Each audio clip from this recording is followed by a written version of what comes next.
السلام علیکم مرګرو. دا ویډیو د هغه مرګرو لپاره دا کم مرګري چې په یو ورځ کې په یوټیوب باندې 1000 سبسکرایبر او 4000 واچ ټایم کمپلیټول غواړي. نو دا غوې لپاره ما نن جوړ کړ دا سپیشل ویډیو. دا تاسو خامخا وګورئ او امید کوم چې د ویډیو کتو نه پس به تاسو بالکل مطمئنه شئ چې په یو ورځ کې به مونږه 1000 سبسکرایبر او 4000 واچ ټایم څنګه پوره کوو. نو راځئ اوس شروع کوو دا خپله ویډیو. ورو څنګه چې تاسو ته پته ده چې داسې قسمه خبرې تاسو ته ډېر ملګري په یوټیوب چینل باندې کوي د خپل مشهورتیا لپاره. خو دا خبرې چې څوک هم تاسو ته کوي نو دا سراسري غلط دي. په یوټیوب باندې 1000 سبسکرایبر او 4000 واچ ټایم اغوستو دا دونه ګران کار نه دی او دونه اسانه نه دی لکه څونه چې دوی موږ آسان کړی دی. صرف په یو طریقه باندې دا اسانې دي شي خو چېرې تاسو سره ښه ډېر روپۍ وي او تاسو په خپل چینل باندې پروموشن ولګوئ نو زه امید کوم چې د 15 نه د 10 ورځو په منځ کې به ستاسو چینل چې دی نو په دې باندې تاسو 1000 سبسکرایبر او 4000 واچ ټایم پوره کړئ. خو په دې باندې به تاسو ښه کافي رقم اول خرج کوئ، اول به انویسټ کوئ، د هغې نه پس به بیا ستاسو چینل چې دی نو دغه کامیابۍ ته رسي.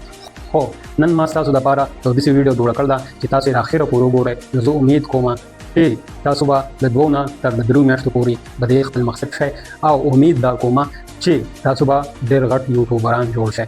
د دې لپاره تاسو زموږ دا ویډیو تر اخره پورې وګورئ او زه ستاسو سره وعده کوم چې کم یو سړی د 2 نه 3 میاشتو پورې تړل نه شو نو زه به د یوټیوب دا چینل مکمل پرېږدم. نو راځئ شروع کوو د نن ویډیو. تاسو مهرباني وکړئ زما چینل سبسکرایب کړئ، لایک یې کړئ او د بیل آیکان پریس کړئ چې زموږ د نوې ویډیوګانو نوټیفیکیشن تاسو ته په ټایم باندې میلاویږي.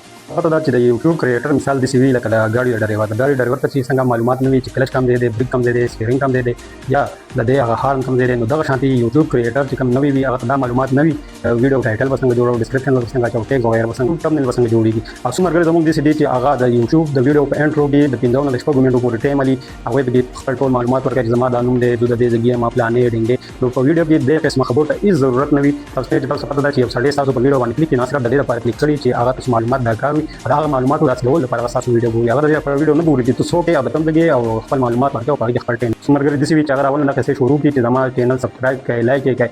نو دا ټولې خبرې خلک کوي خو د ویډیو په اخر کې نن به موږ په دې ویډیو کې داسې 15 قسمه غلطیاں چې هغه موږ په خپل ویډیو کې کوو او د هغې د وجې نه زموږ چینل نه ورو کېږي. نو راځئ په دې ویډیو کې کومه اولنۍ غلطي چې ده نو اولنۍ غلطي دا نو کلیر نیچه. یعنی کومه یو چینل د کوکینګ جوړ کړی دی او زه په دې کې کله د کوکینګ ویډیو شیر کوم، کله پکې په فوټبال باندې ریویو کوم، کله پکې په کرکټ باندې ریویو کوم او کله نه کله پکې ډرامې او غانې ښیم. په دې سره زما چینل مخکې نه ځي. د یوټیوب یو خپل سیستم دی چې هغې ته الګوریتم وایي. دا یو داسې سیستم دی چې په دې څوک سرچ کوي پرته یو سړی د کوکینګ ویډیو ګوري نو دا سیستم چې دی دا اتوماتیکلی د کوکینګ په باره کې به ستا ویډیو هغه ته مخکې کوي. خو چېرې ستا د چینل مثال د اچار یا د کریانې د دکان نو دا یو خبره درته کوم ملګرو چې ستاسو چینل به کله هم ګرو نه شي. تاسو همیشه خپل کانټینټ چې دی نو هغه یو ساتئ. کوم کانټینټ چې تاسو اولنۍ ویډیو اپلوډ کړئ نو بیا هم په هغه کانټینټ باندې خپل ویډیوګانې جوړوئ چې دا سیستم مخکې نور ستاسو ویډیو ویورز ته رسوي. خو بدې کې تاسو فوټبال شامل کړی وي، بدې کې تاسو کرکټ شامل کړی وي نو ستاسو ویډیو به مخکې ته نه ځي. مسټیک چې زموږ دی نو هغې ته بیډ ټمنیل وایي. ټمنیل یو ډېر ضروري پارټ دی د هر ویډیو. تاسو ته پته ده چې 80% خلک زموږ ویډیو ته زموږ د ویډیو په ټمنیل په ذریعه باندې راځي.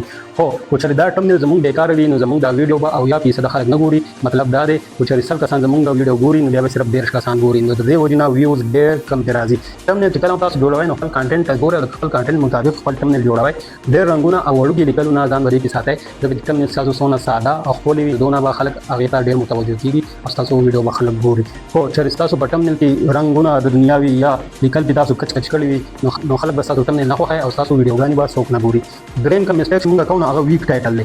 د ویک ټایټل مطلب دا دی چې اکثر موږ دونه غټ نوم ورکړي لکه د ریلګاډي د پټلۍ امره یا موږ دونه کچ نوم ورکړي لکه ویلاګ. اوس ویلاګ چې دی نو ویلاګ څه شی دی؟ موږ له پکار دا چې په دې ټایټل کې موږ واضح کړو چې ویلاګ څه شی دی او دا څه دی. اوس ویلاګ دی نو ویلاګ څه شی دی؟ ویلاګ موږ په څه ډول کړی دی، په څه باندې مو کړی دی. نو موږ له پکار دا دي چې په لس 15 الفاظو کې موږ خپل نوم ډسکرایب کړو. دا ویلاګ دا نوم ولیکو یا موږ د کومه ویډیو چې جوړ کړل د دې موږ داسې ټایټل کړو چې په دې کې موږ داسې قسمه کیورډ شامل کړو چې یو هغه د ویډیو سره ریلیټډ دي او بل هغه د ټولو نه زیات په یوټیوب باندې سرچ کېږي. نو په دې کې تاسو د چیټ جی پی ټي وغیره نه هم مدد اخیستی شئ. دا یو ډېر اسان کار دی او یو ډېر ضروري پارټ دی د ویډیو. خو زموږ زیاتره ملګري په دې کې مسټیک کوي. څلورم کوم مسټیک دی نو هغه پور آډیو دی. یعنی اواز د مایک اواز اکثر زمونږ مایک دونه لري پروت وي چې اواز بیا په ویډیو کې صفانه اورېدل کېږي یا ډېرو ویډیوګانو کې کتل دي چې په هغې کې د ماشومان اوازونه راځي او ماشومان په کې وایي چې موږ له روپۍ راکړئ او موږ له واوره راکړئ نو داسې قسمه اوازونه وغیره شور شرابه چې بالکل ستاسو د ویډیو په اواز کې نه وي. بیا پنځم چې کوم نو دی نو هغه اوور انټرو. تاسو ته ما د ویډیو په اول کې وویل چې اکثر داسې ملګري وي چې هغه 5-6 منټه خپل انټرو واقع نو دې ته هېڅ ضرورت نه وي په ویډیو کې. موږ څو سټاران نه یو چې هغوی زموږ په باره کې دونه معلومات حاصلوي چې موږ څوک یو او موږ د کوم ځای یو. موږ له صرف پکار دا دی چې موږ فوکس به دې وکړو چې د کنټ او هغه موږ خلکو ته ورسوو او خلک یې زده کړه وکړي. موږ په باره کې د معلوماتو چاته هېڅ قسمه ضرورت نه وي. ملګري وي چې هغه په خپله ویډیو کې ډېر سلو لګیا وي. لکه زه به مثال درکړم، زه اسد خان یم او زه نن ستاسو لپاره چې داسې قسمه انټرو زه ورکوم نو دا ماته پته ده چې د ټولو ناول خو داسې قسمه ویډیوګانې زه نه ګورم. نو امید کوم چې بیا به تاسو ونه ګورئ. نو خپله انټرو چې دا تاسو ښه د جوش او جذبې سره کوئ خو ډېره لږه او شارټ. شپږم نمبر مسټیک چې دی نو هغه د ویډیو اولنۍ 15 یا 10 سکنډه دي.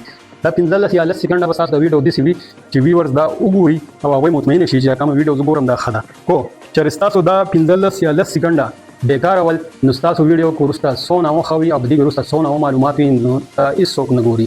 کوم اووم نمبر مسټیک چې دی نو هغه ایرریګولر اپلوډ دی. مطلب دا دی چې ځان له یو ټایم ټیبل جوړول پکار دي. مطلب دا دی که زه د ورځې 3 ویډیوګانې اپلوډ کوم نو د دې ماته هېڅ فایده نه رارسي.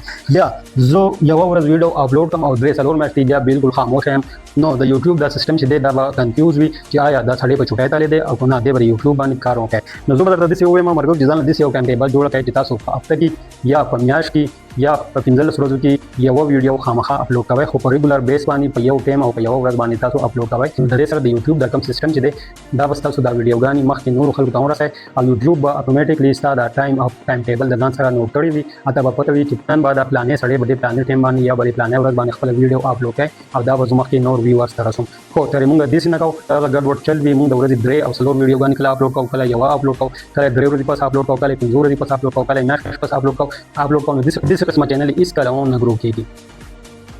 اتم کوم مسټیک چې دی نو هغه ان ګوینګ اس ای او دی. مطلب نو کیورډ اینډ ټیګز. او ټیګز دا یو ډېر امپورټنټ پارټ دی د هر ویډیو. نو دا یاد ساتئ چې تاسو کیورډز، ټیګز او ډسکرپشن خالي وي نو ستاسو د ویډیو مثال به د یو خالي ډبي وي.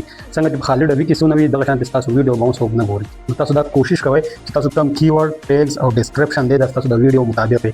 داسې کیورډز او ټیګز هم سلیکټ کوئ چې ستاسو ویډیو په سپورټس باندې جوړه ده او تاسو پکې کیورډز یا ټیګز ټوټل د بزنس یا د ایجوکیشن وغیره شامل کړي وي. نو د دې سره به ستاسو د ویډیو ویوز نور هم کمیږي. تاسو کوشش دا کوئ چې ستاسو په کوم کانټینټ باندې ویډیو جوړه کړي هم د هغې مطابق ستاسو کیورډز او ټیګز وي. په دې باندې یو تفصیلي ویډیو ما جوړه کړې ده، تاسو زما په چینل باندې دا کتلی شئ. نه هم زموږ کوم مسټیک چې دی نو کاپي کانټینټ دی. کاپي کانټینټ یو داسې ایشو ده چې اوس فرض کړه یو کس دی او هغه یو ویډیو جوړ کړ دا هغه وایرل شو، دا موږ په یوټیوب باندې هغه وګورو او هوبهو هم سیم ټو سیم هغه شانتې ویډیو موږ جوړ کړو. نو دا یاد ساتئ چې داسې ویډیو یوټیوب ډېره کمه وایرل کوي او په دې باندې به ستاسو ویوز هم کم راځي. نو تاسو کوشش کوئ چې ستاسو کانټینټ همیشه خپل وي. نن سبا د چیټ جی پي ټي دور دی او هر سړی ځان له خپل کانټینټ په خپله تیارولی شي. نو تاسو کوشش دا کوئ چې تاسو یو ویډیو وکتله او ستاسو خوښه شوله نو تاسو هوبهو هغه شانتې ویډیو مه جوړوئ.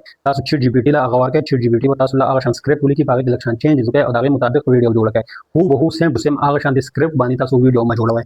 لسم کم غټه ایشو چې ده نو هغه اوور ایډیټینګ دی. دا یو ډېر مین پوینټ دی د هرې ویډیو چې هغوی خپل ویډیو دونه ایډیټ کړي په څو ځایونو کې هغوی پې دونه ایموجي لګولي، چا پکې دونه را کټینګ کړي، څوک پکې کله زوم ان کوي کله زوم اوټ کوي. نو داسې ایډیټینګ موږ له په ویډیو کې نه دی پکار. سمپلی چې تاسو د ویډیو په ایډیټینګ باندې پوهېږئ صرف دونه ایډیټینګ کوئ چې کوم مسټیکس تاسو نه شوي هغه پکې ایډیټ کوئ او صرف دونه ایموجیز وغیره پکې شاملوئ د کومې چې تاسو د ویډیو لپاره ضرورت وي.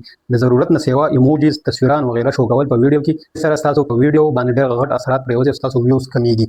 دا شان یو لسم کم پارټ چې دی هغه نو انګیجمنټ دی. د انګیجمنټ مطلب دا دی چې کوم کسان ستاسو په ویډیو باندې کامنټس وکړي تاسو د هغې ریپلی خامخا کوئ. نن سبا خو پکې تاسو ته پته ده چې په کامنټس کې د اډیو آپشن راغلی دی. نو تاسو کوشش کوئ ډېرو کسانو په اډیو باندې هم جواب ورکوئ. بل کله نه کله د خپل ویورز او سبسکرایبر لپاره تاسو په هفته کې میاشت کې خامخا یو پیره لایو راځئ. د دې سره به دونه وي چې ستاسو کوم ویورز یا سبسکرایبر وي نو هغوی به سره مزید موټیویټ کېږي او ستاسو ویډیوګانې به د شوق سره ګوري.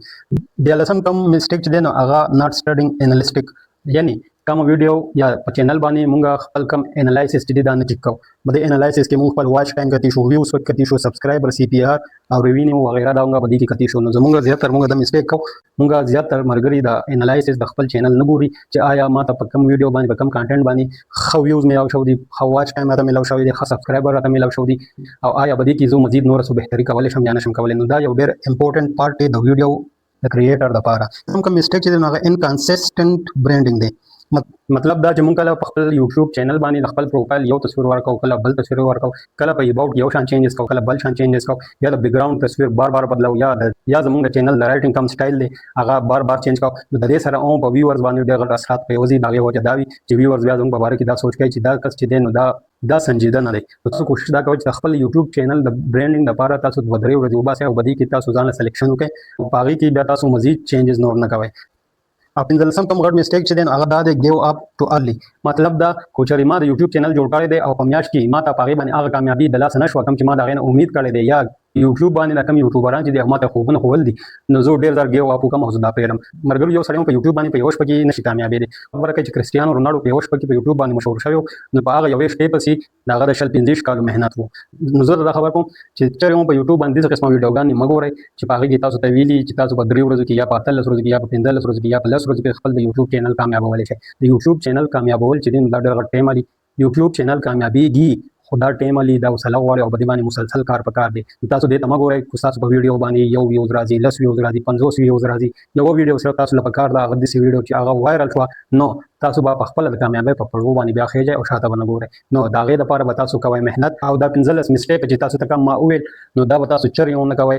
او زه امید کوم چې کم کس دا 15 مسټیکه نه کول نو دا زه هغه له ګارنټي ورکوم چې د 2 نه په 3 میاشتو کې په منځ کې به د هغه چینل یو کامیاب چینل وي.